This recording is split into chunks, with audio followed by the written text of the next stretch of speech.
Welcome to the myGSPN Sports Talk, Episode 1. You're here with your host, Robert Brown. And in this first episode, we'd like to dive into the NBA draft and some free agency that's happened so far.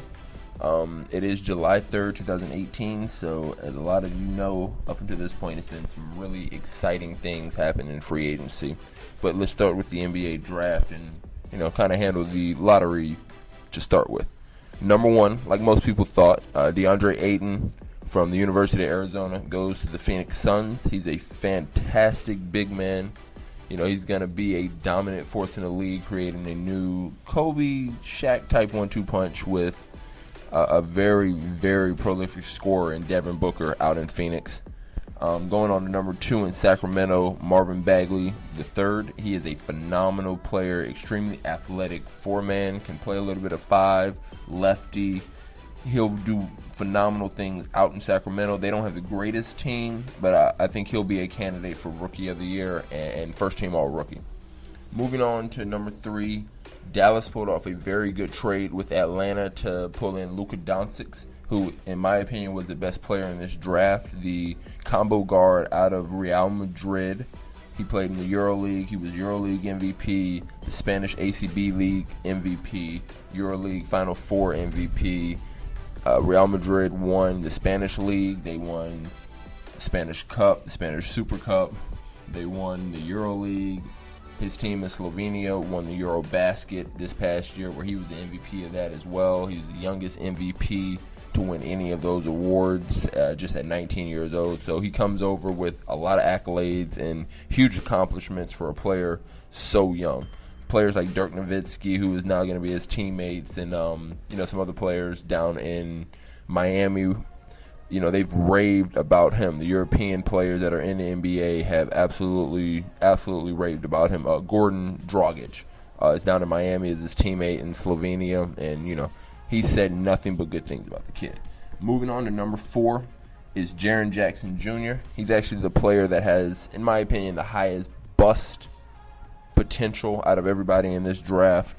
I don't see his jump shot and his offensive game translating to the NBA. At best, I think he can be DeAndre Jordan, but a much better free throw shooter. So that's something you could look out for. DeAndre Jordan is a max type player as far as contracts go. He's a 7-footer that can block shots and rebound, and he really anchors the defense. So that's a huge thing to have. So if that's his floor or his ceiling, it's not terrible, but for a 4th pick, I don't think that's what you want. Number 5 is Trae Young going to Atlanta in that switch with that trade with Dallas. He's a great player. He's an exciting player. He's going to put people in their seats in Atlanta, but I don't think he's going to be what Steph Curry is, and that's, you draft him at number 5 to be Steph Curry, and I don't think that's going to be him at all. He can be a bust, but the way he shoots, I think he'll stick around the league for that alone, but being able to create his shot against some of these elite NBA defenders night in and night out, I don't see him developing into that elite all-star guard that Steph is. Mo Bamba at number 6 comes to the hometown Orlando Magic. I thought he would go a little bit higher. I definitely thought he was better than Jaren Jackson, who was at Michigan State. Mo Bamba is a fantastic player, a huge, big. He's a defensive, anchor. In my opinion, a better defensive anchor than Jackson is currently. Maybe not the potential because of Jackson's athleticism and his age, but Bamba has a much better offensive upside. His jump shot, his form transfers better to the NBA. He can get it off a little quicker against these defenders. It looks like his range is a little more effortless shooting, which, as you develop your shot, especially as a big, if it's effortless, anyone shooting it helps you with your range, and it helps you, become a better shooter. You don't have so much movement. The less movement you have in your shot, the more accurate it can become. Moving on from there, again, he's in Orlando, and he'll be an anchor of this defense for years to come. And, if he develops his offensive game, he can be an all-star, definitely. Number 7 is Wendell Carter Jr. out of Duke. He goes to Chicago. He was projected a lot higher in this draft before it happened, but with his teammate Marvin Bagley III reclassifying from his senior year of high school, skipping that and becoming a freshman, he took over at Duke being that big star and he goes second. So, but Wendell Carter Jr. is a fantastic post offensive player, probably the second best offensive post player in this draft out of all these centers that just went, with DeAndre Ayton probably being the best. But he's a fantastic player. He can stretch the floor a little bit, shoot threes. He's a great pickup for Chicago. They've got a four-man by the name of Laurie. I'm not going to butcher his last name, but he's also another pick-and-pop four-man. He's a little smaller than Wendell Carter, but both of them together, they could wreak havoc on the league, as Twin Towers down there kind of. We've got Colin Sexton going at number 8 to Cleveland. Fantastic guard. Not a lottery pick in my opinion, but he's a great player. So, Cleveland sees something in him, and they're pretty decent at eyeing talent and developing it. So, he's stepping into a winning program. They haven't won many championships. They do have one recently, but, they go to the finals just about every year. So, he steps into an atmosphere that's better than a lot of these other lottery picks going to teams that, haven't made the playoffs in forever. We've got Kevin Knox at number 9 from New York. He is, a great player, went to Kentucky, so he's seen it all, done it all. Another freshman, a big body kid, 6'8", 6'9", can shoot the ball, stretch the floor, can play a little four-man. So, he reminds me a lot of the Jason Tatum of last year's draft. They're built the same. Offensive games are very polished to be such a young age. I don't think he's as good as Jason Tatum was, but, he was a diamond in the rough. We didn't think he'd be as great as he was. We've got Mikal Bridges, a national champion from, one of the most prestigious programs ever in Villanova. He has 2 national championships in his 4 years at Villanova. He's a great guard. He's a dominant guy. He's the oldest guy so far on this list. And when I say dominant, I don't mean like DeAndre Ayton or Marvin Bagley, where he's just so athletic and so huge. But the mental aspect of the game, he dominates you. And, that's kind of the way he scores the ball. He knows where he's getting his shots, and he's smart that way. And that's a player that, he's a little bit more mature. He got drafted by Philly and then ended up getting traded to Phoenix. So he leaves home being a Philly guy at Villanova already, but he's in a great position to help Devin Booker and DeAndre Ayton build this Phoenix Suns team. We've got Shai Gilgeous from another Kentucky guy. He's an interesting prospect, another point guard, a very long, athletic point guard. Not a great offensive guy. Didn't really pass the ball, fantastically, but he's a defender. He's long, he's athletic, and people are looking at that and think, they can develop him into something. I'm not sure. I think at best he's a Rondo, but a better defender than Rondo. But, coming from Kentucky with Calipari and, the teams that they've have, he's been in good positions. He's seen it all. He's done it all as far as the college level. So, he's prepared, I feel like, to develop his game even more. Going to Charlotte at number 12 is Miles Bridges. He is another dominant big man wing 3-4. I don't know about a lottery pick. He's a great player, but I think he's more of an undersized four-man that should have been a second-round steal for somebody instead of a first-round bust. He does go 12, so it's not like Jaren Jackson going 4, but he can develop. He needs to develop his jump shot, his offensive game as far as creating his shot. He's a four-man. He's super strong. He can get to the rim, body you. In the NBA, you're going against a bunch of other people just like you. So his offensive game has to develop a little bit. We move down to Jerome Robinson, another junior, number 13, going to the Clippers.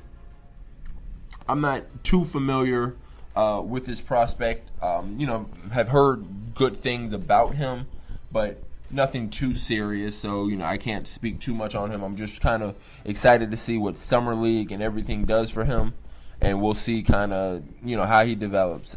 He's from Boston College, and they say he can be like a C.J. McCollum. That's a huge upside for him. So if he can reach that type of potential, that it is an all-star type level, C.J. McCollum, but he's in the West with so many great point guards, so it's kind of difficult for him. And our 14th pick And arguably the biggest steal in the past couple years in the NBA draft, to me personally, is Michael Porter Jr. from Missouri going to Denver. He might be the best player in this draft. I think, second with Luka Doncic being number one, but this guy is phenomenal. He's another guy that's just like Jason Tatum, where the super polished offensive game. More so than Tatum, though. He's bigger at 6'10", so he could play the 4, he could play the 3. His jump shot with range needs to develop. That NBA range needs to develop. He kicks his legs too much for me, but he can get a little bit stronger and develop that. The back injury that he suffered that sat him out most of the year pushed him down to this 14th pick, but let me tell you, this guy is a phenomenal talent and the biggest steal in this entire draft at number 14. Well, that rounds out our draft portion of our podcast, and now we've got something even bigger. Some shocking things have happened in the NBA in the past 24 to 48 hours. So let's just talk about some of them real quick. We've got LeBron James finally made his decision, and this is in no way in any order. LeBron James makes his decision to leave Cleveland. We knew that was probably going to happen, but the decision that he made to join the Los Angeles Lakers is a shocking one. I'm not too surprised that he went to the Lakers. It's like he's no longer caring about his legacy. He's not going to win championships out there unless they can get Jesus to sign with them, and the Holy Spirit has to join him too. But there's no way I have them beating Golden State, even with the roster they're trying to put together with Kawhi hopefully coming over this year in the trade or next year through free agency. They did a good job. They were expecting to get Paul George. They didn't get him. He ended up re-signing with Oklahoma City, which I think is a great move for him. If they can get Melo back and kind of gel a little more. Year one's difficult for a lot of teams. Boston pulled it off when they put their big three together, but even the Lakers of some years back that lost to Detroit, they had, three of the top 5 or 6 all-time leading scorers in Kobe, Shaq, and Karl Malone. They had Gary Payton, another Hall of Famer. I think Robert Horry was still on that team. He might have retired. He's, fantastic. But, they now have, the Lakers now have LeBron to try to build another team. And OKC with their new big three, year 2, we can kind of see how they gel and develop. The Lakers also got Lance Stevenson, which should be a funny combination with LeBron. We all know their history of, Lance blowing in his ear, Lance fouling him, all the shenanigans that come along with Lance Stevenson. Kentavious Caldwell-Pope also re-signed out there in L.A., which is a good pickup, in my opinion, for them. Rajon Rondo also came over and signed. But if you woke up today or, were up a little late yesterday, a bigger signing than maybe LeBron going to L.A. is DeMarcus Cousins signing with the Golden State Warriors. This basically transforms them from a even better team than they were to the best team to ever be assembled. I've never seen a team with this much star power. Even the Lakers that I was just saying with Gary Payton, Karl Malone, Shaq, and Kobe, with that whole team, that star power, they were, fading a little bit. Gary Payton, Karl Malone were older in their careers, but DeMarcus Cousins should be healthy by January, by December, that time from his Achilles injury, and if he could bounce back, he's the best 5-man in the league, in my opinion. He can shoot the three. He can get to the rim. He can do absolutely everything there is on the court. And you put him together with a Steph Curry, a Klay Thompson, a Kevin Durant, a Draymond Green, coming off the bench is Iguodala. Between that starting 5, inserting DeMarcus Cousins for JaVale McGee, who signed with the Lakers. Good pickup for them. Magic's doing a pretty good job, in my opinion. But with DeMarcus Cousins inserted, that gives them 25 All-Stars between the 5 of them, 3 MVPs, 3 Finals MVPs with Iguodala coming off the bench, the greatest shooting trio, duo, single person in NBA history, a fantastic coach with 5 championships of his own, and then a couple as a coach and as an assistant coach. So Golden State is poised to make another 73-9, 74-8 75-7 type run and set new records and, take another leap of dominance in the NBA this season. Well, this is my GSPN Sports Talk. This was episode 1, and we hope you tune in for many more episodes to come.